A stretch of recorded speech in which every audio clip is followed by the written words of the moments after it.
January 15th, 2021. Let's get together and do it again. It's the Wrestling Inc. podcast. I'm Glenn Rubenstein, joined by Matt Morgan. And Matt, were you shocked tonight to see that, lo and behold, Kevin Owens is going to be Roman's opponent at the Royal Rumble? They did a good job. Want to know why? Because I was happy. It wasn't, what's his name? Adam Pearce. Yeah, I was, but my first thought was like, see what they did? That was my thought. I was like, I don't care for your shenanigans, WWE. They made us care about an 18th in a row match between Kevin Owens and Roman Reigns. They actually made us want it by threatening us with a good time by having threatening Adam Pearce versus Roman Reigns. So there's a whole new philosophy to pro wrestling, folks. It is a company now going forward. It's going to threaten to give you the shittiest main event known to man by saying it's going to be the heavyweight champion versus the popcorn vendor, leading all the way up to that pay-per-view. And then at the last show going beforehand, the pay-per-view, they're going to let you know who this new talent is that's going to end up wrestling him. And that person's going to be super over because nobody wants to see the popcorn vendor versus the heavyweight champion. It depends on the popcorn vendor, you know, but no, I thought... Yeah, right? Right? So he's big and jacked, dude. Yeah. I don't know. I mean, you could tell a compelling story, but I think this tonight was the first time where I felt like, okay, this Roman thing is really getting a little repetitive in the way it was tonight with Adam. And then even with Kevin at the end, there's nothing new. Big butt here. Big butt. B-U-T-T. Butt. And that is, yes, I said Heine, folks. That Jey Uso, who I do put part of the Roman storyline big time, cut a very good promo tonight. Loved his promo. Loved calling himself the right hand of the table. Loved saying that they run WWE. All the fresh towels in the back. You're welcome. Say thanks to Roman. Hot food in the catering. That's because of Roman. Say thank you. Like all of that was great. And then the stuff with Nakamura was cool. Just I'm still when Nakamura talks, I don't know what it is. It's like this cartoony voice, but that's how he really talks in real life. That's how Shoot talks. He's got a weird toned voice, but it worked. I didn't care. I thought he looked cool in this segment, knocking him on his ass and doing all his body language shenanigans afterwards. I'm cool with that. Well, and with Nakamura, I think when he's doing the promos, I attached that to the Roman storyline, just to be clear. Yeah, it is sort of like a spin-off of the Roman storyline. But I think, I think with Shinsuke, when he's doing promos, he's trying to be very deliberate. And when you watch him speak off the cuff, because his English is actually very good, he actually has good comedic timing when you've seen him in backstage things. I think he's very good off the cuff. I think when it comes to something that's memorized, I mean, I don't know about you, like memorizing something in another language that's not native to me seems very challenging. So I get what he's doing. I couldn't even fathom it. I put myself in his shoes going to Japan to wrestle. For 2 years I was there. Stayed in Hotel Ibis for just about 2 years straight. And dude, I tried and I tried and I tried. I'm a magna cum laude graduate, folks. I'm not a dumbass. And that language is so hard to pick up on. I actually try. Yeah. That's what Kenny Omega's a smart brother. But nonetheless, because he speaks it fluently. But it's so hard. So anytime somebody with a foreign language comes to the States and has to do it, I give him, oh my God, I'm always mind boggled by that. But if you watch this promo tonight, right, he was setting up his joke to be with the funniest punchline of all time, the way he was setting it up, just to get to little puppy. And like, you would have thought this was the funniest joke in the history of jokes. The way he tried to set it up and laugh at his own shit. And like you said, it's a memorized line. Yeah. And again, think of the timing involved. A foreign language, mind you. Punchlining it the right way, the right raising of the voice at the right time when delivering that word, little puppy. Like, sounds simple, folks, but it ain't. Yeah. No, believe me. And, I took 2 years of French in junior high and 2 years of Spanish in high school. And I remember nothing of it aside from Donde está las biblioteca. I do. My neighbors across the street that watch Jackson when we go to the gym. very Hispanic. Their grandma speaks it. That's all she speaks. And Jackson loves her. Yeah. Like, that's the one. He stays in her room most of the time. Like, he understands. Like, I'm not just saying this because my kid. He understands, like, she says besos. She says kisses in Spanish, and he understands. He comes up and kisses her. I'm like, what'd you just say? Like, kisses? And I was like, so I still remember my Spanish from high school. I swear to God. So I can go over there and I can hold my own on a very basic level. Very basic. Like the other day, she was over there asking me how tall I was. And I was like, I'm butchering this, obviously, but es mi muy alto. And I try to keep it at that. I didn't want to tell her I know how to say 7 foot in Spanish. So I was like, uno, dos, tres, cuatro, cinco, seis, siete, siete foot toes. I swear to God, I said foot toes. And they all started laughing at me. But I swear to you, though, like I swear to God, I kept a good lot of my Spanish from high school. I swear to God, I did. Weirdly enough, I don't remember any of it, which is a shame. Old. No, and I'll tell you, when I was a kid, I actually really wanted to learn Japanese, and the main reason why was I wanted to play imported video games. I wanted to be able to play role-playing games like Phantasy Star 3 that came out in Japan like 2 years earlier. Oh, yes. That was my big reason for wanting it. But no, I think, if I had to go out and do something in a foreign language that was still new to me, even if I spoke that language, I think, I give Nakamura all the credit in the world for being able to pull this off. So it's interesting. They tipped their hand with the Owens reveal by having that promo show the match at the beginning. You kind of knew. Uh-huh. But it's kind of the way with dramas, a lot of shows don't do this anymore. But remember, like when you'd watch a TV show and they'd be like previously on, and based on the previously, you kind of knew what was going to happen that night if they because of how they painted it. Yeah, when you saw the last episode, so you already remember what the last episode was all about. But when they go to previously on whatever the show is, and they put these things in order from last week, I'm like, I got a lot more out of that episode than what they just gave us. They're pointing me in this direction. So this is what's going to happen tonight. Yeah. Be obvious about it. Or something that did the boys do this season? There was one show I was watching where the previously on referenced something that happened like in one episode, one small part. And I'm like, why are they referencing that again? And then they brought back the character that night and you're like, aha. Yes. I want to say that was the boys, actually. I swear to God, I think you're right. Yeah, so they kind of tip their hand when they're telling you what it's going to be. Jody Sean Jenkins, Canadian $10. Hey, Jody Sean Jenkins.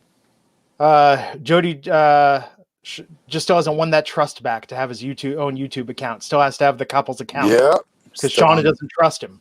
Don't trust him, Shauna. Yeah, because he's watching those yoga videos on YouTube. Yes. So, no.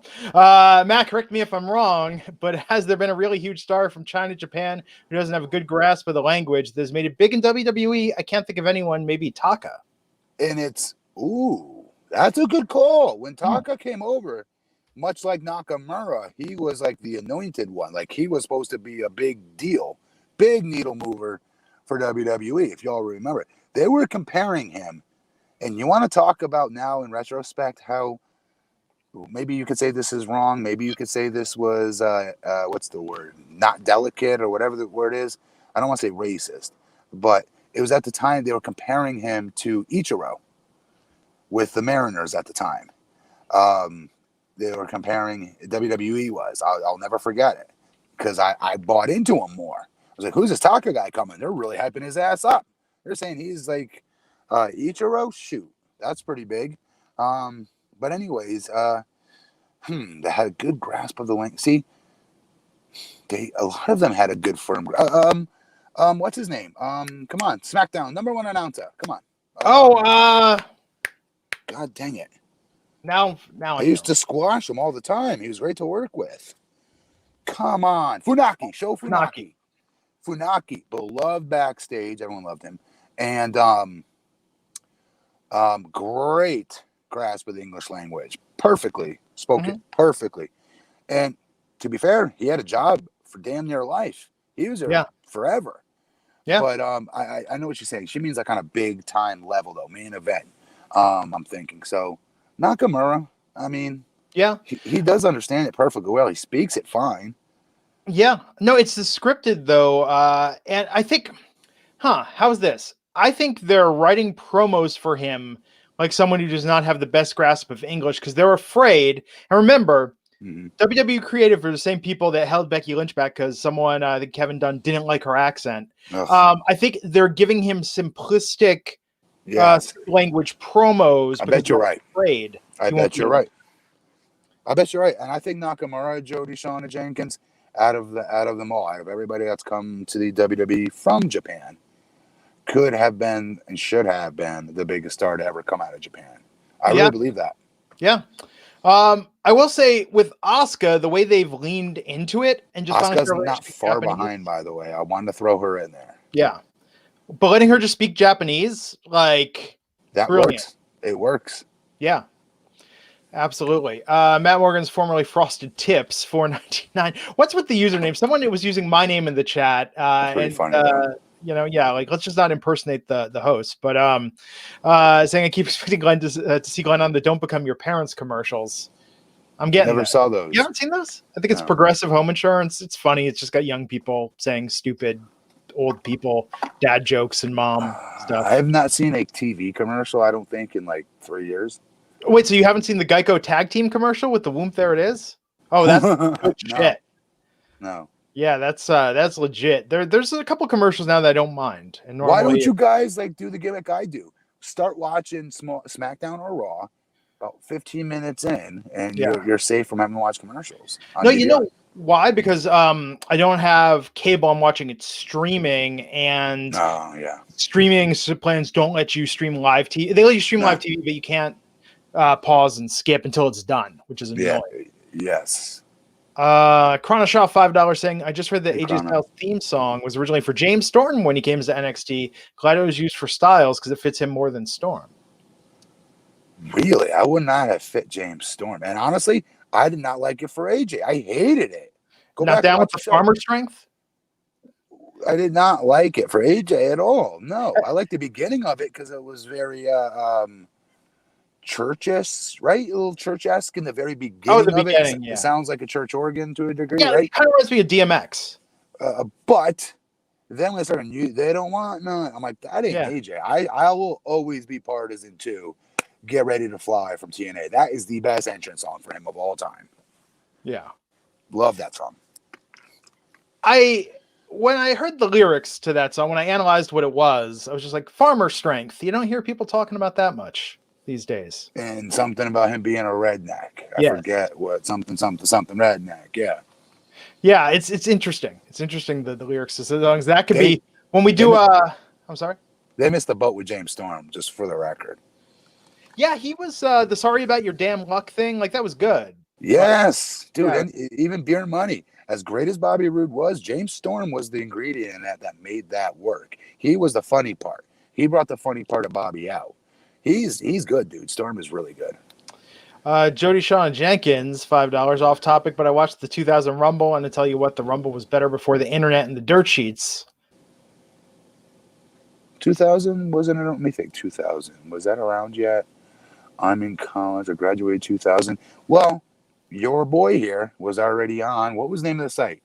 RajaWWF.com, I think was the site. I used to go to. It was one of them in my college computer lab.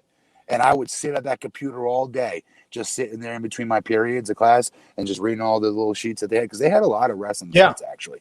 And people would try to come up like, are you done yet with the computer? But I'd snarl at them, get them the hell away. Just because there was so much, I just had discovered this behind-the-scenes stuff that was being talked about on wrestling sites. It made wrestling so different to me, and I was addicted to it.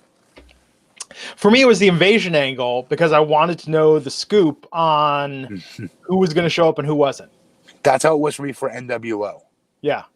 That was so cool. Like, who's going to come out this week? And, all with the gimmicks tonight. Rajback Geary, $2. Good job, chat. Feed me more money. Friday night. Everyone gets a little punchy. Jason McKay, $10. Thank you, Jason. And I thought Randy taking a fireball to the face was deadly. Christina getting within arm distance of an expert mosh pitter. Someone please send her the updated resume. Yeah, that's funny as fuck. That's well done. But by the way, I didn't get to do the show the other night. I wasn't able to. But like, holy shit, that fireball was awesome. I thought so too. I thought it. What, people are shitting on it? Tell me they're not. That was well done. Raj, not the biggest fan, but it came coming at him 100 miles an hour. I know, it was cool. Better than the old school shit ones that would just like light up 5 feet away from the person, or like Warrior and Hogan. It doesn't go off at all. This was good. I thought that was really good. Shout out. I didn't understand this part really quick. Yeah. Why did she do this first? Oh, because it said pain. Remember, she had like the play glove and the pain glove. Like her glove kind of like helped heal. Yes. Pain glove. That's why. Oh, okay. Yeah. Okay. No, I agree. It was creative. It was different, and it's like it was well executed. It never is well executed ever. And good Lord, Monday Night Raw, give me anything at this point. Give me a dance off. Like I'm down for it at this point. Like Raw's so boring. That was cool. I liked it. Yeah, it was good. So tonight we talked about the Jey Uso and Shinsuke Nakamura promo. Everyone talking about Shinsuke's spot last week in the Gauntlet match, how great he did before Adam Pearce won due to interference from Jey and Roman. Jesus. So yes, Shinsuke said Jey is just a little puppy. But they had a match tonight with Shinsuke getting the win, and Shinsuke is back to his old theme music, so babyface again. Didn't you like the rap version though? I did, and I never released it, but I remember around the time that debuted. That was when I was bored, Matt. Back before the day job was quite as taxing, I was making mashups at night, and it reminded me. I did a mashup of the Shinsuke theme with Drake's "Forever" laid over it, and I was like, yeah, that slaps as a rap beat. So it was fantastic, the version that they released with the rap. Yeah, that was really good. I thought. I think that's babyface. Well, but that's how. Remember what the Corey Graves said at the time? Shinsuke changes his music because he don't want people to be able to understand it and sing along with it anymore. Like it was well covered. I like that. That's actually really good. I didn't hear Corey Graves say that. Okay. Yeah, but yeah, Monday night, man, that fireball was cool. Raj, though, not a fan, and I think Alfred was kind of on the fence about it. But yeah, it was weird to not have you on a Monday night. I know. I'm sorry. I was in Indianapolis. I forgot to tell. Yeah, I forgot to tell Raj that I was in Indianapolis. It didn't feel like a Monday night. It felt like Sunday. No, I feel you. Sonya Deville backstage talking to Adam Pearce. What's she talking to him about? Time will tell. Then we had Jey arguing with Charles Robinson in the back. Uso threatening to fire Charles Robinson if he doesn't do his job right. I like it. What did you think of this? The Street Profits promo tonight? It was interesting. They lost their tag titles last week to Dolph Ziggler and Rude. Right. This promo tonight, man, didn't really seem to face them much. But I like that though. I like that they still seemed like superstars. It didn't feel like, what'd you say? Face? It didn't feel like it phased them at all. You know what I mean? Because in real life it hasn't. It's a friggin', it's a gimmick. But I agree. You should show some not remorse, some let down that we're not the champs anymore. But I'm okay with that, just as long as the star power is not faded because of that terrible decision. I like Rude. I like Ziggler. I just don't like them at the expense of them. That's all. Yeah, I agree with that. But good promo, obviously. Always, good promo. Sorry. Were Rude and Ziggler on tonight? I don't remember seeing them on the show. Chat room. Were they on? Was there like a shot of them backstage or some shit? I'm now searching on the Wrestling Inc. recap, and no, I'm not seeing it. That's kind of weird to win the championship and then. Yes, it is weird. It's the inconsistency that they. Yeah. No celebration, no promo, no backstage. Why weren't they in a limo drinking champagne? Yeah. Something. Yeah. That's the weirdest part, dude. But meanwhile, the Street Profits cut the superstar promo. It defies the booking because it seems like they think the Street Profits are the superstars. Because they are. Bobby or an afterthought. I don't know. It's a little strange. It is. That's why championships don't mean anything in this company. DNA of TNA Morgan fan $5 saying, Matt, supposedly Andrade will return to help Charlotte. Are you digging that, man? No. Yeah. No. But then again, okay, Matt, if it's your career, let's say you were in the WWE. I have a chance to do something with my life. Yeah, and it would advance her career. Would love it. Oh, yeah, my God, I'd love it. I would. Of course I would. It's my wife. But it doesn't mean the fans out there of Matt Morgan would dig it. And they'd be well within their prerogative not to dig it. But at least these are two talents that were established as single stars before this happened. It's not. Yeah. There's no thing where someone's necessarily riding coattails. It's just sort of packaging them. No, but there's something to be said, and this is going to sound bad, but this is what I was literally told. Yeah. I swear to God as my witness. This is at a different time. I want to preface this. I started at WWE in 2002. So I want to say around 2003, 2004. I got married in 2005 for the record. Mm-hmm. That you don't want to be advertising that you're married as a male talent. You always want to appear that you're single, so your feet it won't hurt your whatever with the female fans of yours. And so it's same thing can be said on the opposite side. Charlotte Flair has a lot of dude fans that just think she's, besides a great wrestler, she's absolutely gorgeous. And there are going to be people that are attracted to her, obviously, and watch the show, unfortunately, just based on that, instead of because she's fucking nasty in the ring and could do 1,000 different things and is really good. Yeah. So for that reason is why I'm saying this. I don't want to see it because I don't want to see anything harm her. I think she's the whole show. I know a lot of fans are bored, sick. She's getting everything handed to her. I'm sorry, tough shit. She's the best female wrestler on the planet. My opinion. That's true. You know, back in 2003, before I met my wife, previous girlfriend got mad at me because on my Friendster profile, I put that I was single. And I was like, baby, I'm in a band. I got to let women out there think they have a chance with me if I want to sell some records. See, I didn't have social media. There was no social media. I didn't even know what the hell MySpace was back then. I didn't have got to keep up the illusion. Don't want to make people think that, you're off the market. This was on my life, Glenn. This was literally said to me by a certain front office worker and a certain developmental leader of sorts that may or may not have their own podcast. Yeah, got to give that speech. Baby, I belong to the world, first and foremost. Secondly, though, when I come home, I'm coming home to you, babe. When I'm out there, gotta keep up the illusion.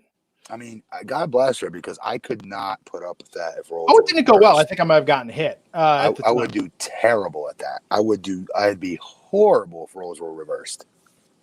Yeah, it's got to be weird. It's got to mess with people. But I understand if you were coming up with someone, but if you meet somebody who's already in the spotlight, like you gotta sort of accept that. You knew that going in. Yes. Manny Fresh, $2 wants to know the final 4 Royal Rumble predictions, men's and women, with the winner. Oh man, that's like work to come up with. Come on, Manny. Why are you asking this of us? I'm upset with you, Manny Fresh. Don't make us work. I don't know. Like, it's weird. The Royal Rumble's like 2 weeks away. It could be like you might think this is crazy. Shelton Benjamin. If is Shelton Benjamin in it, do we know? I'm sure he will be. If he is, mark my words, he'll be at least a top 5. I don't know how to explain this, but Shelton Benjamin is so trusted in that ring. What they do is the final 8 to 7 to 6 are generally the ones that the company trusts the most. Yeah. To make sure the finish goes off without a hitch. So they'll put 2 people in there to make sure that happens. Generally like a Daniel Bryan type, or a Shelton Benjamin is another one. Yeah. I don't know. I'm going to be crazy here. Say Shelton Benjamin. I don't even care. Can I just say that? I don't care. I apologize, man. I'm trying to be lazy. The Women's Rumble is going to come down to Bayley, Bianca Belair, Charlotte, and Rhea Ripley. It's a great Final Four. That's not fair, though. You went to the women's. That's easier. That's much more fun. Because the guys, it's like, who knows who that could be? Who are they building right now that's in that Rumble? Yeah, I don't know. Is it Uso? I'd like it to. That'd be cool if that Jay. It'd be cool if it was what he says he would do. Take his shot to Raw. That'd be pretty funny. That'd be cool. That would be a big vote of confidence. But, given with Drew, I mean, yes. I don't know. That'd be interesting. I don't know, but I agree with your Final Four for women. That's a great Final Four. And you would have no clue who was going to make an argument. No, right? Yeah. DNA of TNA Morgan fan, $5. Asking if we look into YouTube Streamlabs on-screen donations. It's cheaper and there's no word limit. I have no clue what that is. I don't know what that is, bro. Tweet me a link and I'll look into it. Guys, I can't even read the normal chat while I'm on this show. You have to know I have no clue what that is. Well, soon. We can't announce it yet. Maybe in like a week or two, we're going to have some news about a new way for you guys to interact with us and to give you some more content that you've all been demanding from me and Matt. Well, not demanding. You've been asking politely for quite some time now. Guys, I have made not jokes, but like little shots here and there. We need to take our show on the road. Yeah. And it's going to cost you nothing, and it's going to be something, and a little bit of an after show, if you will. If you will. Yes. So we'll have news on that soon. That's our name. Dude, that's the name. You will. As it were. As it were. That's good. Let's see if that's taken. Glenn, that has to be the name of it. Come on. Okay. Let's see if it's taken. Oh, dude. I'm not seeing it. I'm not seeing it as it were. Every fan on here knows what that is, dude. It has to, oh my God, that's perfect. Okay, let's see what we can do with that. We'll make it happen. Yes, it were. Can you imagine? That's good. No, I like that. I think that's solid. But guys, this is going to be awesome because we're able to talk about everything. Definitely, obviously wrestling too, but like in a much more, I'm just going to be honest, a much more uncensored way. Yes, along with other subjects that you guys care about. Censorship is what's bringing us down. Yes. Well, we got to read sponsor ads and things like that on here. Yada yada. No, this is going to be free. Careful with what we say. Yeah, and no Patreon, nothing. So it's going to be good. Fly. We'll make it happen. We'll have more details on that soon, as it were. So Natalia, Apollo hanging out with Roman. I kind of like that little wrinkle tonight. Did you say Apollo? Yeah. Yeah, that was different. I wasn't expecting that. Yeah, that was nice tonight. It was good to see. I think that's smart. And that definitely makes me more interested in Apollo going up against Big E again, because I don't think we're going to get happy, feel good Apollo. No. I think we're going to get more of a competitor. But do you see that? They're starting to tell that story. Yeah. Like that's awesome. I dig that a lot. I didn't know if you think the general fan, the average fan will pick up on that they're starting to foreshadow that. The building of Big E, obviously, that's pretty obvious. But the fact that they're already starting to interlock it with him with Roman a little bit here by this. Yeah. And sometimes I tell you guys, predictability in wrestling is not a bad thing always when it's done well. With Big E, if they keep the push going, okay, and he's the one to beat Roman eventually, that's a good thing if they do this the right way. Yeah. I think that's I'm way more interested in that. He's ready. Big E's ready, bro. He is so ready to be a heavyweight champion by himself. Well, and again, now we're kind of franchising the Roman intensity, right? So then we put that to Apollo. Big E mixes it up with Apollo. Roman started to get this little stable going, and then he can hop from Apollo to Roman, challenge for the main title. It's good. It's interesting. They're actually, I don't know if they're doing this deliberately, but SmackDown is such a tight show that we could really have X-Men versus Avengers by the end of this, because you could have 6 guys on one side, 6 on the other. You could build the entire show around that on the men's side. Yeah. Yes. Terry Allen Jr., $5.10. Precise. Daniel's TAJ. selfless nature is amazing, allowing Cesaro to win. Very thankful he's creative in the blue brand, or he's with creative in the blue brand. I wish Cesaro became Universal Champion. That was great for Cesaro tonight. We'll talk about that. This was big. And I know we've seen this many times where it looks like they're finally going to take the chain, the shackles off him, so to speak, and let him go finally. Hopefully it's a step in that direction. Good on Daniel Bryan. Absolutely. T. Smitty, $3,000, $10. WWE should book Bianca and Bayley as the final two, but with both feet touching the floor at the same time. Oh, with Rock versus Big Show, then settle at the pay-per-view before Mania with Bianca going over. They settle it at the pay-per-view before Mania. Okay, but here's my thing. Don't you want to build Bianca going into Mania for more than a month if it's her? I would. Mm-hmm. Because the promos, can you imagine the promos we're going to get out of her? I want to see more than 4 weeks worth. I want to see like 8 to 12 weeks worth. I could see, though, man, I would dig, though. I could see them almost doing this thing where Bayley and Bianca keep cutting promos like they're going to Mania. And then, you know what I mean? Like, then settle it at the pay-per-view before. Michael Sachs Jr., $5. Random question, Matt. What was your thought on when they put lyrics with the Stone Cold theme? Love the channel SmackDown over Raw. What do you mean the lyrics with Stone Cold theme?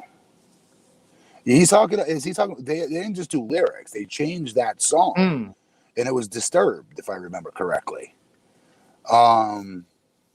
Stone Cold's living inside you. That's what it always sounds like. I know that's not the word, but that's what it always sounds like. Stone Cold's always living inside you. Stone Cold. Now I have to look at the actual lyrics. It is not that, but that is what I always used to sing. Okay, hold on. Okay. But I think almost positive is Disturbed. I'm breaking the living inside you. Stop making someone to hide you. But yes, Stone Cold's living inside you. Oh, man. I feel like I should listen to more Disturbed. Though here's the problem. Bodies is such an incredible 10 out of 10, hell, 100 out of 10 song. I'm afraid I'm going to be disappointed by anything else I listen to by the band. Disturbed? Yeah. Like Bodies is, or not. No, part I was thinking Drowning Pool. Yeah, no, Disturbed. The Sickness. Yeah. No, really. That was my first entrance music with OVW. Here are 2021, and I just confused Drowning Pool with Disturbed. I am ashamed. No, Down with the Sickness was good. In fact, they're a good example. Down with the Sickness is so good that no other Disturbed song, like Stupefy, B. Everything else is kind of like, well, it's not. I'm just going to listen to Down with the Sickness again. Yes. Yeah. That's basically what I did with that tape. Yes. Yeah. With you. But Drowning Pool, Bodies. That's all you need. I don't even know if they have any of their songs. You buy the album and it's just Bodies on a loop. Yeah, but it was also like Alien Ant Farm too, right? You just got that just to listen to the Michael Jackson remake. I actually liked their follow-up single to that. They had a follow-up to that song "Movies." That was a single, but yeah, it's like wasn't as popular because everyone likes the cover. One of the coolest guitar riffs ever. Yes. Exclusive News Insider, $1.99. WWE needs new everything. Criteria is lazy. Thank you very much, ENI, Exclusive News Insider. That's very, I mean, I don't disagree with what they said, but. Yes. So we had Natalia versus Liv Morgan. Mm-hmm. Billy Kay was hanging out ringside. And? Natalia won. Tamina was getting into it. I mean, this was actually pretty entertaining. Like, I don't think this... It was. I don't like seeing Liv Morgan lose, especially in a singles match. I still think she's a single star waiting to happen. And I know we've been waiting. It ain't her fault, for the record. But, I don't know. But that's the thing. Like, it does no damage to Natalia's career to have her lose now. Absolutely zero. don't see how it helps her or this storyline to have her win. It's I mean, like they're when saying, Dolph Ziggler. Listen, it's like when Dolph Ziggler pins somebody. It's like he doesn't have to. Okay, we know he's going to lose, and if he wins, you're not going to start pushing that talent all of a sudden. We know this, so it's okay to let them lose. Well, the argument is, well, it'll mean that much more when Liv gets that win from. No, it won't, because we've seen her lose 1,000 times. She being Natty, we've seen her lose 1,000 times already. So, like, no, it's not going to mean that much more when she beats Natty. Going in on paper, she should already automatically be able to beat Natty. And when that doesn't happen, it hurts her. So the only way to make that up, in my opinion, is if Liv beats somebody that's at a higher level than Natty. Then I'll say okay. Leon's Duncan asking the real questions. Corey Feldman Donatello or Teenage Mutant Ninja Turtles 2 Donatello? What the hell did I miss with Corey Feldman? Corey Feldman was the voice of Donatello in the first Ninja Turtles. The cartoon? No, the first movie.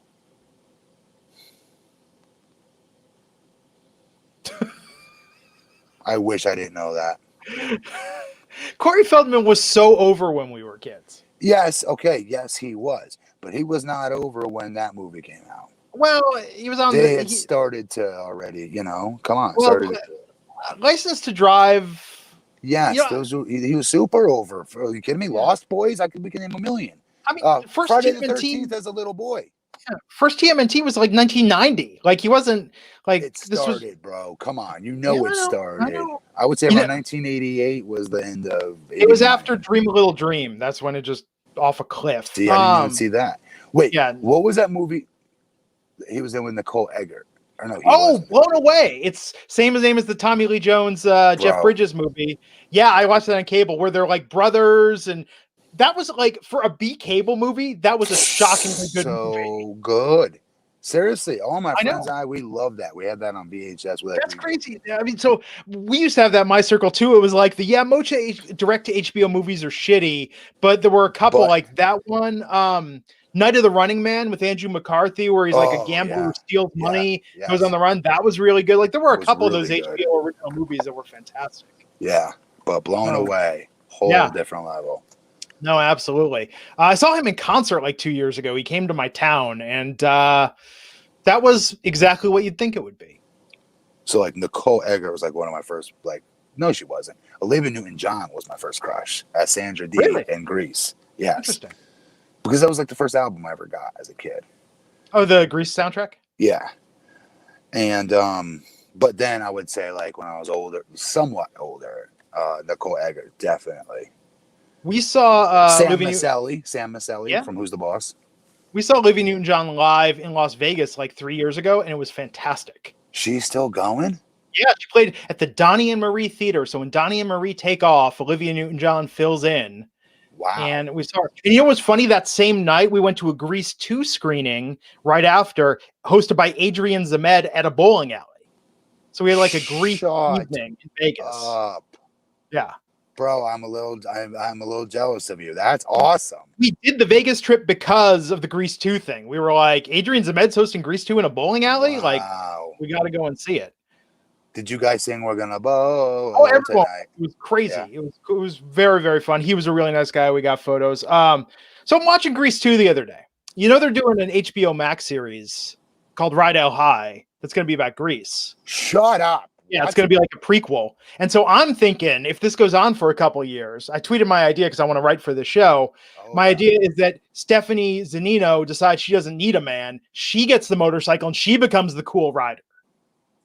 Yes. Absolutely. Yes. That's season 2 plot arc right there. Yes. And by the way, she would, even back then, I would say she would have been better at than Michael. Michelle, I mean, look, you can't argue with Michelle Pfeiffer. She is fantastic. Yes. Yes. Emphatically, yes. Yes. DNA of Tina Morgan fan, $2 asking if I like Homelander in The Boys. I mean, I think he's supposed to be one of those characters that you love to hate, right? You're supposed to, I think. When I see it that way. Yeah. Season 2 of The Boys was good. I think, did you finish season 2 yet? No, not yet.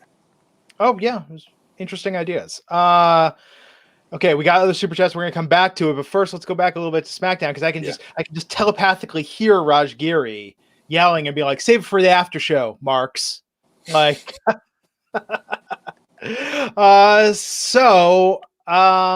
after this, Rey Mysterio versus King Corbin. I gotta call this out. Okay, Dominic Mysterio on commentary. Baron Corbin won this match. Baron taunting Dominic. Rey's gear, did it look to you like he was wearing a diaper? Those white trunks over the green tights. He did that. He's been doing that. Yeah, that's not a good look, man. It's not. I noticed that like maybe the first or second time he did that. I thought the very same thing. Yeah. I did, except for me in my head, I was like, why is he looks like tighty whities over trunks? It looks weird. I don't know why he's wearing that. And why Baron Corbin is a great heel. Why didn't Baron Corbin yell, "You look like you're wearing a diaper"? Yeah. Yeah. But this does nothing for me, just to be clear to all the fans watching this show. I hate this angle. I'm actually kind of interested. Dominic versus Baron Corbin, I think could be good. But so the interesting part though was that they were asking Dominic what's next. Dominic was saying tag team titles, that Dominic and Rey are gonna like start tagging. That could be okay. So that could be cool. Yeah. I mean, I'm to see father and son do stereo stuff off the top rope and stereo 619s. That's pretty. I mean, that's cool. And you do it in small doses in tag team matches. I'm okay with that. Just don't be taking up my TV time in singles matches. I don't want to see it. Yeah. So Baron won that match. We had more build up with Pierce and Heyman setting up this contract signing with Roman later in the night. The new Bailey show, Ding Dong Hello, which they really promoted the hell out of tonight. Can I just stop really quick? Sure. I know we shouldn't always make comparisons to other wrestling shows, but the fans, this is what they do. Not just me. The fans do it too. And this, don't you feel, is their quote-unquote answer to Dr. Britt Baker doing a very good job on her talk show she's had now for quite a while. She's had her own talk show for well over a month and a half now, maybe 2 months. And it had been always aired on their dark episodes on YouTube or on their website or some shit like that. Because I watched her on multiple episodes with her own, I forget the name of it, but she has her own show and it's hilarious. She brings different talents on. She's in gimmick the whole time. She does a great job being a heel. This is where Marco Stunt came on and played a guitar, and I told you it was really good. You need to see it. Oh, nice. But nonetheless, I just wonder if that's what this. Well, but they've done the highlight reel, the Kevin Owens show. No question. But just to pick Bailey out of the blue. Yeah, well, they've done this with a few talents. A Moment of Bliss. But I like Bianca and I like their interplay tonight. I think that this was good. The way that they kind of built this up, even Bailey putting Bianca over so much. I thought this was good. Bailey, let's be very clear, is definitely worthy of giving a show to because she's fucking hilarious. Yes. I think she's hilarious. But she challenged her to an obstacle course next week. Fucking me. Yeah, that's where it's kind of like, okay, they're really stretching this feud out. Which, okay, as long as, Argo looks like a badass when doing it. Yeah. I'm okay with it. And I'm telling you, I could see them being definitely Final Four in the Rumble, maybe the Final Two, even. I mean, okay, so who do you think wins? Do you think they finally let her go all the way or no? I think if Rhea doesn't debut on TV between now and then, the Rumble is her debut. I think that's how they bring Rhea to the main roster. She wins the Rumble and then challenges. That's a good prediction. Sasha or Asuka. Dude, that's a very good prediction. That's a great debut. Okay, you're right. And she gets it back, right? Because she's tarnished. If she's dominant in the Rumble, you'll believe she's a superstar again. 100%, especially if she goes over. That's a star-making moment. Mm-hmm. So, okay, let's say it's not her. Do you think it's then? Bianca? Yeah? Yeah. That's what I want. Yeah. Well, they have to. I mean, look, this is the weirdest thing to say, but the 4 horsewomen plus Asuka, the 4 horsewomen plus 1, like, we need to start opening up that top female talent tier. And just spread it. Like they spread the wealth, because you have those 4 horsewomen that are so damn good. They're all main event acts. It doesn't mean they don't have to be in the main event. And they can be in the semi-main event, if, like, say it's an all-women's show, for example, or whatnot, or the next step down match, It doesn't matter, because they're all bona fide main event talents by now. So they're so damn over, all 4 of them. They can, and with Asuka as well, they can carry a match that kicks off the show, for example, and be seen like it did when AJ Styles would kick off the show as the champion. You didn't look at that and go, "Oh, this is not him. Wow, I'm surprised she's not in the main event." You're like, "This is awesome. We're getting this first." Yeah, because the talent makes the segment, not the segment. The segment does not make the talent. Mm-hmm. I agree with that. And I think, sometimes spread the wealth. Sometimes it can, but I mean, when you're that over, like if Brock Lesnar kicked off Monday Night Raw in a match, you're not going to sit there and complain about it. Yeah, you're gonna be like, "Wow, this is amazing. We have a freaking main event act in the first." So, like, they spread the wealth, is like what you're saying. You have one of them married to, give me an NXT girl, anyone. Seriously, any one of them. There we go. Any one of them.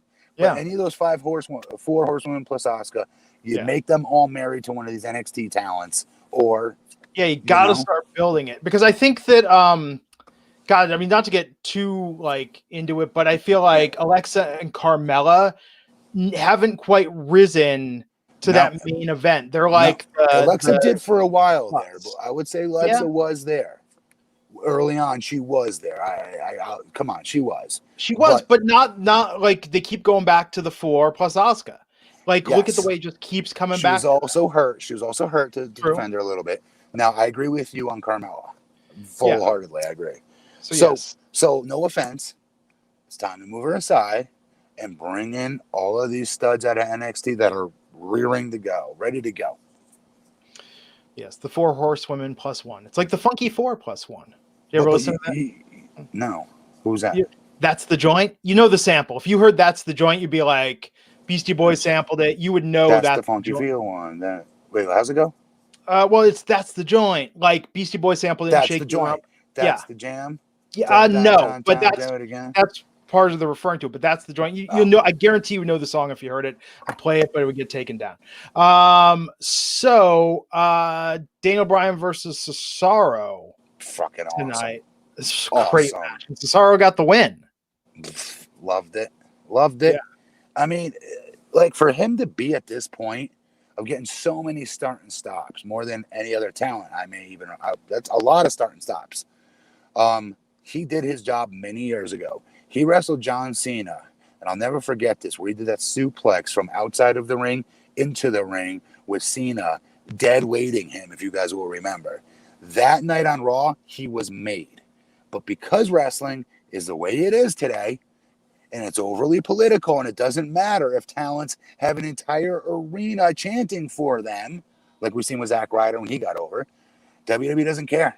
They don't care. If you're not their person that they've groomed to get there, they step all over. And they did it to him thousands of times, him being Cesaro. So I was excited to see him get that win tonight.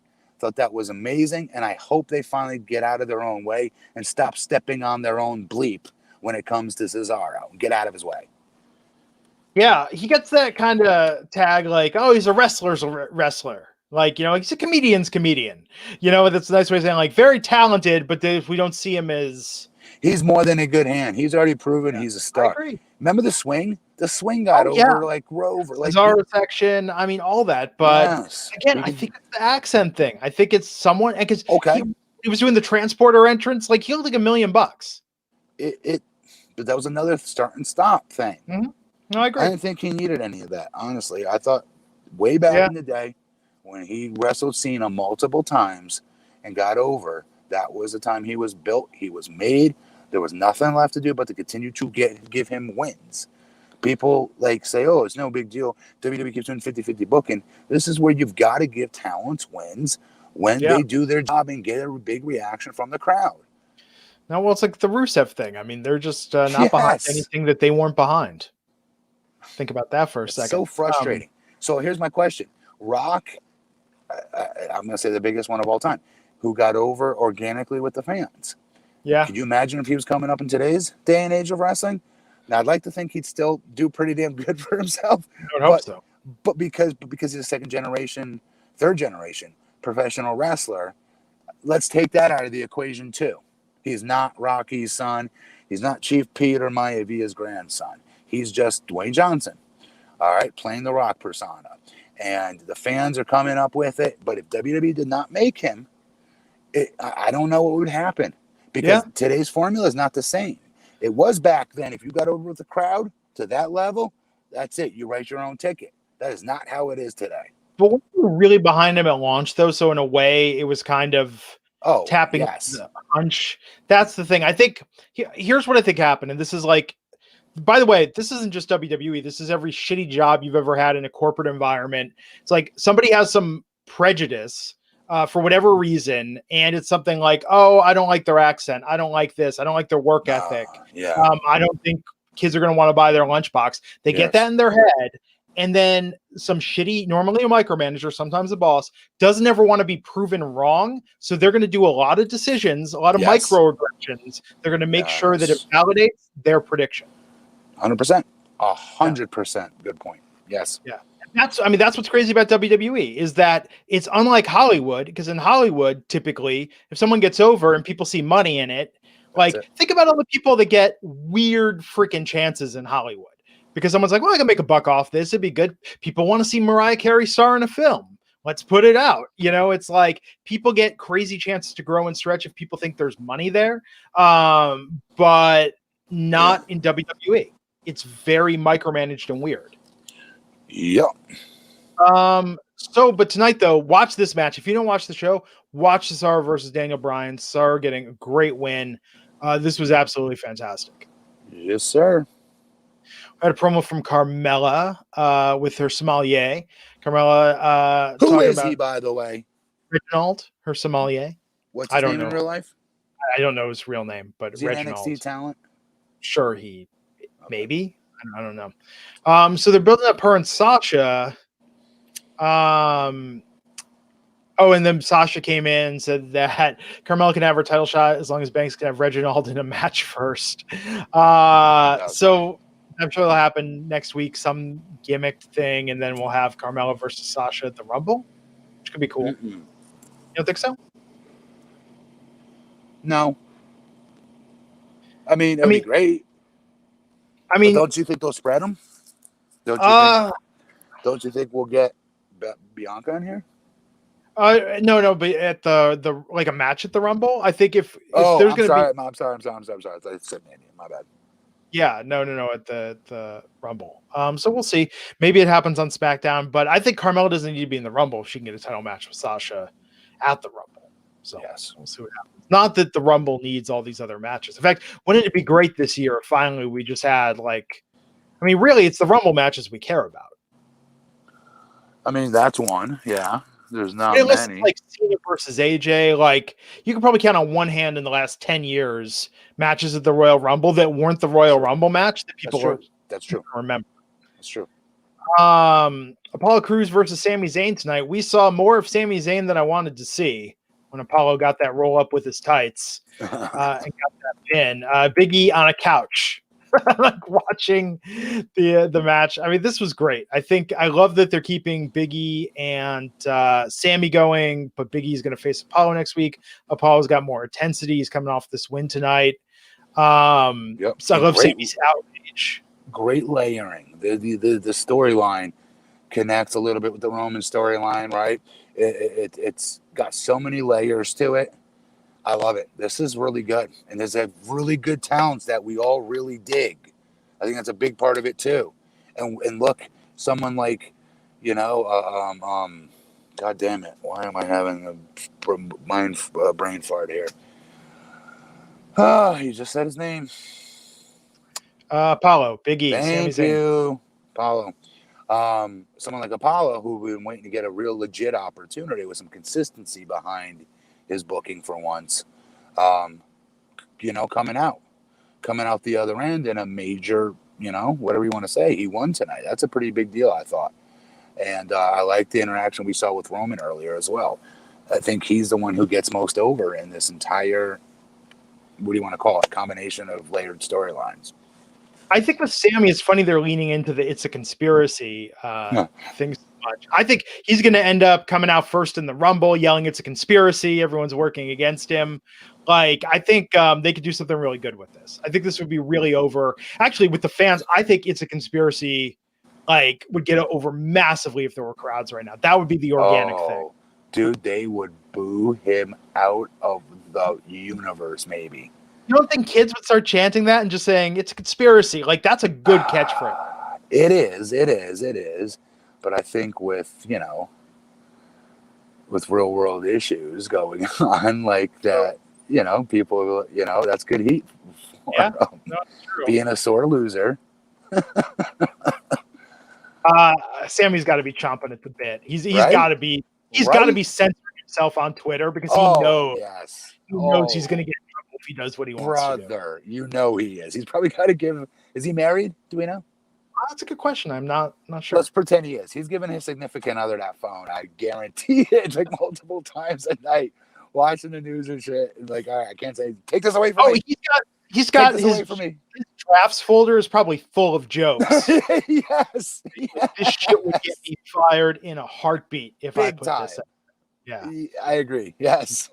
Yeah. Although his Twitter's not kayfabe, but I could see him leaning hard into that. You should. Hell yeah, you should. I wish they'd let him. Yeah. No, I think it'd be good.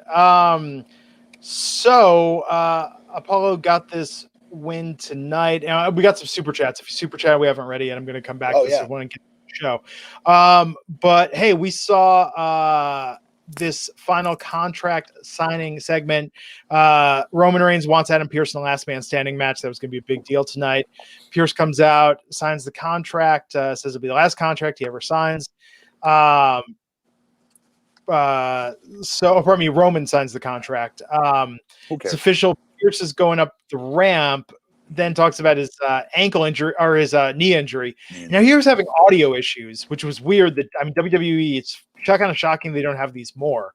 But he finally got a clean audio channel and explained that basically he'll compete at the Rumble in this last man standing match as long as he's medically cleared. But his knee injury, but he's going to find a replacement. And then out came Kevin Owens, who signed the contract as Adam was. So this is good. I liked it. I think with Roman, man, like I wasn't that invested in this Adam Pearce diversion and all this. But we were crying. We were literally in tears going, no, we don't want to see this WWE. This isn't cute. There's nothing good here. Why are you doing this to us? So with that said, like, this is a step up. I know it's KO again. I get it, but I don't care. I will much rather see that than the other shit. Yeah. No, I agree with it. So what'd you think? Final thoughts on SmackDown tonight? Hang on. Sorry. Okay. Matt has to eat every 5 minutes or he starts losing muscle mass. It's a fact. No, I eat every 3 hours. And this cuts into it big time. And Raj, I have a promise I will never eat on film. See? You can't see me eating. Can't see me chewing, Raj. I've held my word. All right, so listen. 1 to 10, right? Is the score? Sure. It's always the same thing. I feel like I'm cheating our fans there by redundantly giving it the same damn number. 7. Okay. No, solid. C I agree. plus. That's not C plus. It's a C. C minus. Yeah, it was good. I mean, now I'll tell you, I would have rather been watching the Marvel series WandaVision on Disney Plus tonight instead of this. What's it called? WandaVision. So it's the Scarlet Witch and the Vision. It's their show on Disney Plus. The first Marvel Cinematic Universe TV show debuted today on Disney Plus.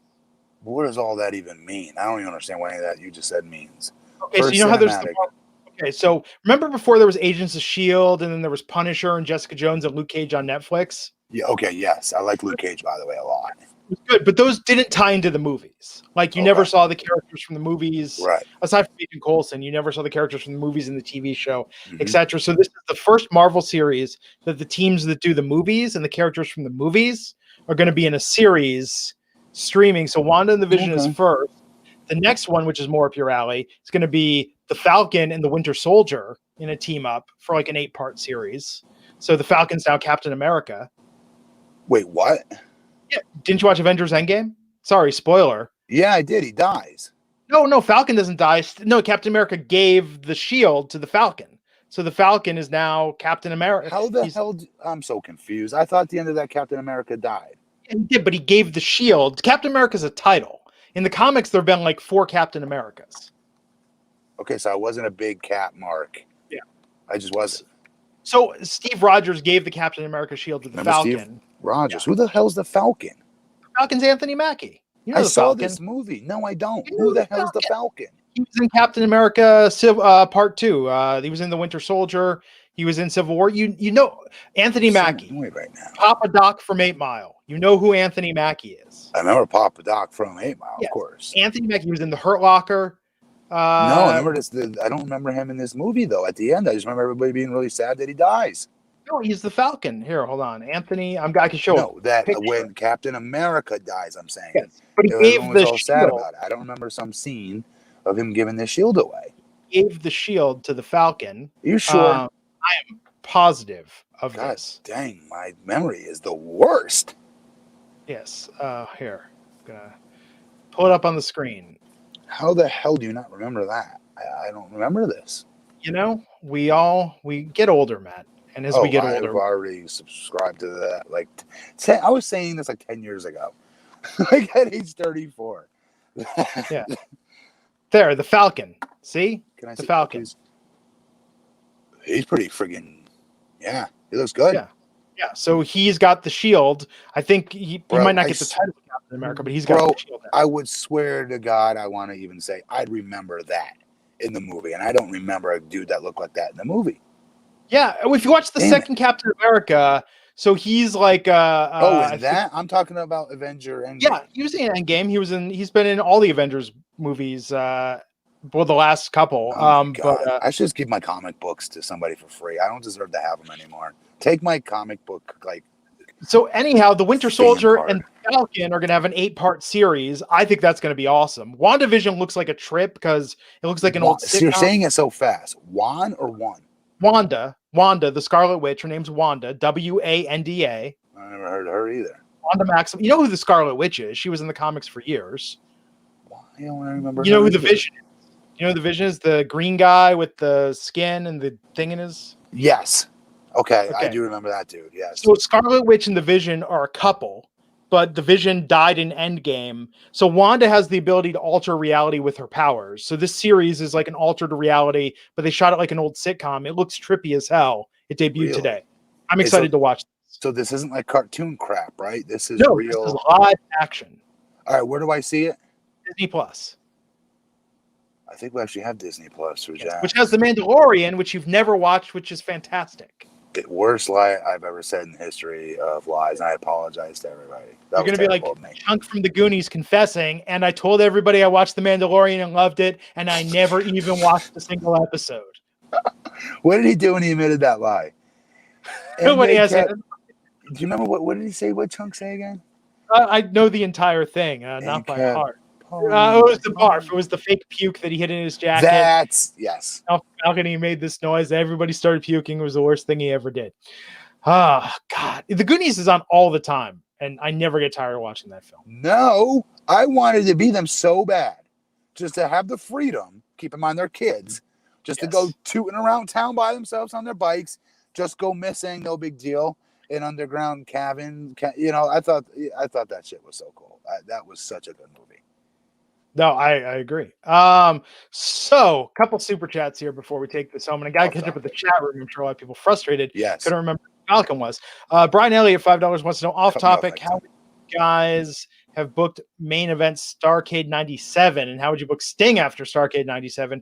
Keep him silent. Keep him at a Wolfpack. Yes. Yes. First of all, I wouldn't have bungled the finish between he and Hogan. There's that. Yeah. But I don't know, because as champion though, immediately the jig is up, and he's no longer the silent Avenger coming from the rafters. That's not pro WCW. See, I wish they just never. It always made him corny to me when it was like, he's here to save WCW. And it's like, I don't want to hear that. I just been cheering for NWO for years because I want them to take over your crappy company. Do you know what I mean? So like, I think I'd keep.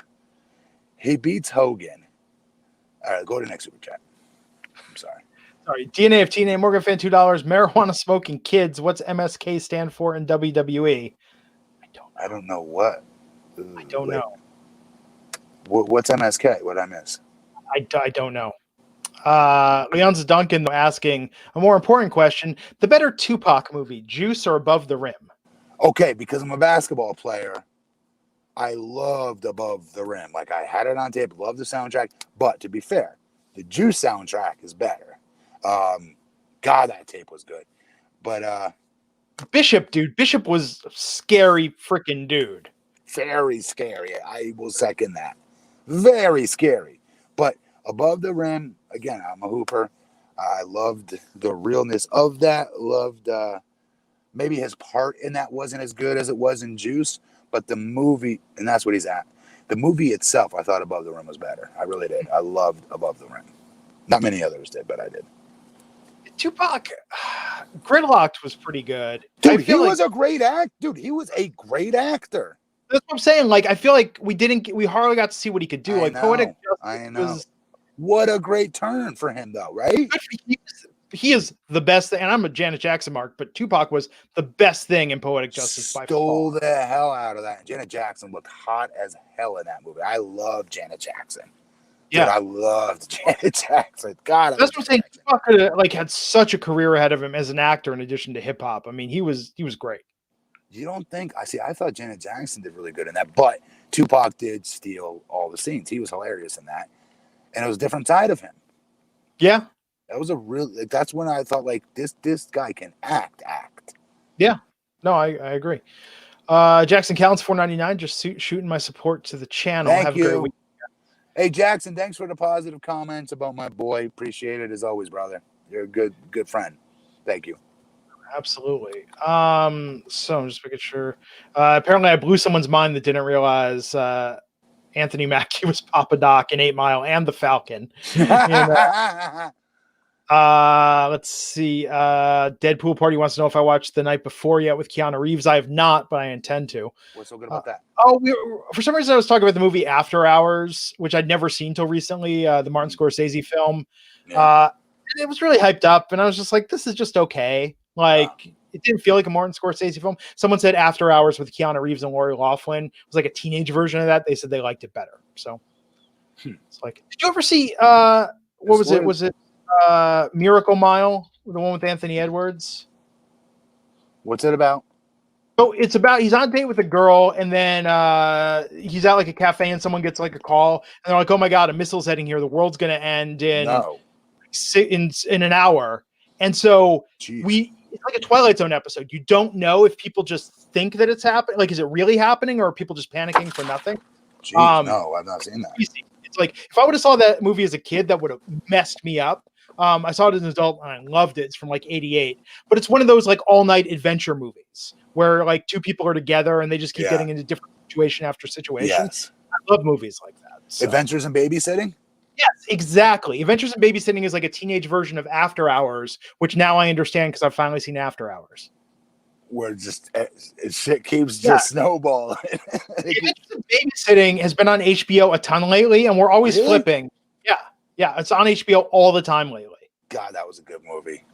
Now, the part, I'm not going to recreate it here, but I'm just going to say, when you watch it, and when Sarah's out on the roof, and they pull out, comes in, and Brad hugs her, and the way she says, "Oh, Brad," like, it's just like, this doesn't bother anyone else. Like, the way she says it, it's just like, this is really weird. They couldn't have gotten another take that didn't sound as strained.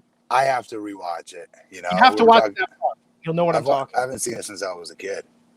Yes. Oh, really? Oh, dude, we watch that movie all the time. Larissa shit-canned all our cable stations in our bedroom. Yeah. All we have is the damn, what do you call it? Fire Stick, and we don't have HBO on it anymore. There you go.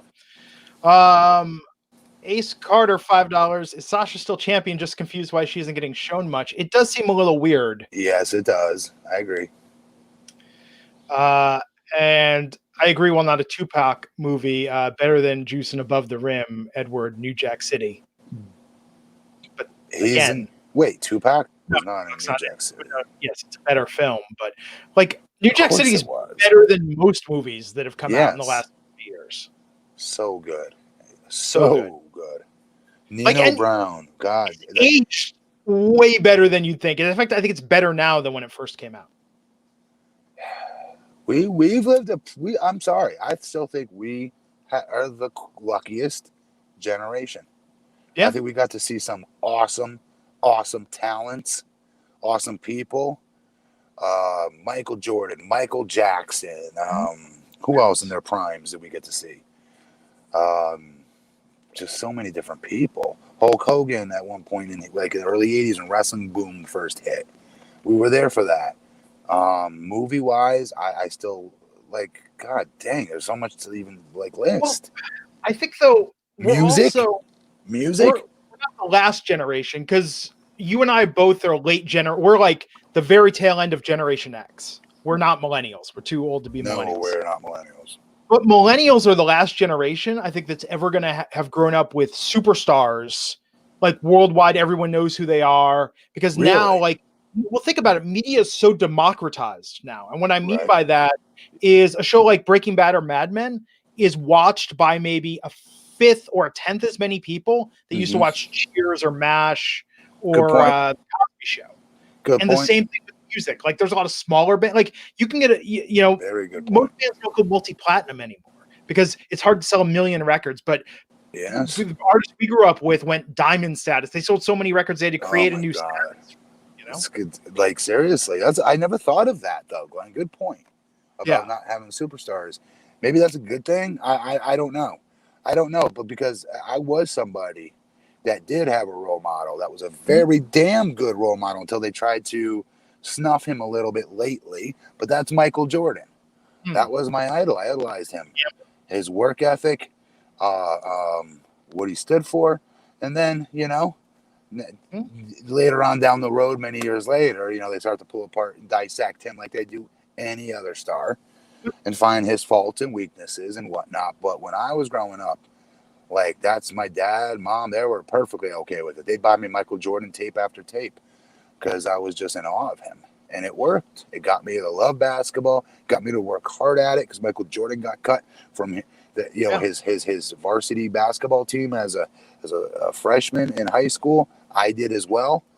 And I was relegated to my freshman team, and it devastated me. And mentally, I didn't want to go to school. I didn't want to do anything. And that tape had just come out at the same time. Michael Jordan's Come Fly With Me, where they tell the story of him being cut. And it turned everything around for me. Swear to God. I ended up getting a basketball scholarship 3 years later. See, I think with sports, it's the same thing, though, because when we were growing up, there was 1 or 2 superstars in each sport. And now I think there's a lot more players that are famous to certain groups of fans, but there's no Fridge or there's no LeBron, Jim McMahon, like Jim McMahon. On. What about LeBron? Yeah, there are some, but what I'm saying is it's rare. There's more. It's more democratized. It's more spread out. I think there are more. LeBron is for me, not a basketball fan. Maybe LeBron, yeah, you know what I mean? Where it's like everyone knew who Bo Jackson was when no one could name a single other baseball player aside of maybe Jose Canseco and Mark McGwire. Or Ken Griffey Jr., but yeah. But you know what I mean? There's more of them now, but it's not as... No, that's a good point with the other examples you gave, actually. The music, especially. And actors and actresses, to a degree. Yeah, because you're right. Yeah, it's just because we have so many... I don't know if that's good or bad, because I know they say... And I tell kids this all the time, don't let, I did have a sports role model. Okay, fine. but not trying to be hypocritical. I try to tell people, because today's day and age is much different for athletes. They're under a microscope. There's a camera in the face 24/7. So it's impossible. That's why I'm so damn impressed with LeBron James. Yeah. All right. You don't see nothing coming out of his closet, of something bad he did. And that's amazing with a magnifying glass he's lived under, by the way. It's impossible, but he's done it real quick. Yeah. But I tell kids, it's like your role model should, you want them to be your parents. I know they're not going to be, because you don't think your parents are cool. I didn't think my parents were cool either. But once you get how life works, you'll appreciate the hell out of what they did to make sacrifices for y'all. You'll get it one day. But until then, Glenn, to have those superstars, to have that kid that just got jumped in the boys' bathroom because 5 of the 5th graders saw him show up on a freaking small bus, and gets jumped for it and has his nose broken. That kid who goes home crying gets to escape and go look at that role model, whoever that idol is, and stare in his bedroom looking at all those Michael Jordan posters and going, I'm going to do this. This is what I'm going to be one day. And I'm going to shove it up everybody's ass. I remember thinking that. Granted, I ain't playing the NBA, but it worked to burn the fire within me to go get something and work hard at it. And it was a sports athlete, if you will, role model that gave me that escapism as well. Well, I think part of it too, and we're going to talk about this way more on our after show. Yes, sorry, I'm sorry. More details. So no, Bex, you're right. But I think part of it is we also didn't know as much about everyone's business back then. I think there's more of a structure in place to cover things up. Or no question. Nobody is perfect, and Michael is no different. Yes. We just didn't know, right? I mean, very true. Very true. Example. I watch a lot of old commercials. Bill Cosby was everywhere. Bro, I loved Bill Cosby. Yeah. This killed me. I know. So I think it's a combination that we know more now, stuff's more widespread, and also more people want to be famous. That's a self-perpetuating cycle. The more famous people there are, the more people that aspire to be. So it's like a weird self-perpetuating thing, right? And now with influencers, this is going to be an episode of the after show, as it were, which will, which thank you, Matt. That was a very good call on the name. That's set up, but we'll have more details on that soon. Probably not starting next week, but probably starting the week after. And our audience will be able to participate live with questions via audio. We'll have more details on this soon. It's going to be really cool. DNA of TNA Morgan fan, $2 clarifying. MSK, it's the Rascals who debut Wednesday on NXT. That's their name. I was still traveling home from Indianapolis. I didn't get to see it. That's cool. They debuted. I'm going to look it up. I did see that was their name. Who knows what it stands for? I'm sure it does, because that's their deal, right? They smoke pot. Yay. I thought that was Matt Riddle. Yay. How cutting edge. How edgy. Is that a gimmick? I mean, I guess it worked for Cypress Hill. Yes, okay, back in the day, sure, right? It was, but I could neighbors on both sides of me are senior citizens that both have their medical marijuana prescription card here. I'm just it isn't the edgy thing anymore. It's not Yeah, no, I know. I mean, we'll tell that story on the after show. Yes. Marijuana and some good times, some good high times. But no, I think man. Okay, everybody, it's a 3-day weekend. Coming up. Yay. Yeah, everyone enjoy that. But hey, we're working Monday. We're going to be back here Monday night to talk about Raw. Myself, Matt, Alfred, maybe Raj, maybe. I hope so. I like our what's the word? Chemistry with Alfred. I agree. He's great. I was talking to Raj the other day. Want to absolutely podcast with Alfred more. So on that note, folks, hey everyone, have a great weekend. We'll see you back here Monday on the Wrestling Inc. podcast.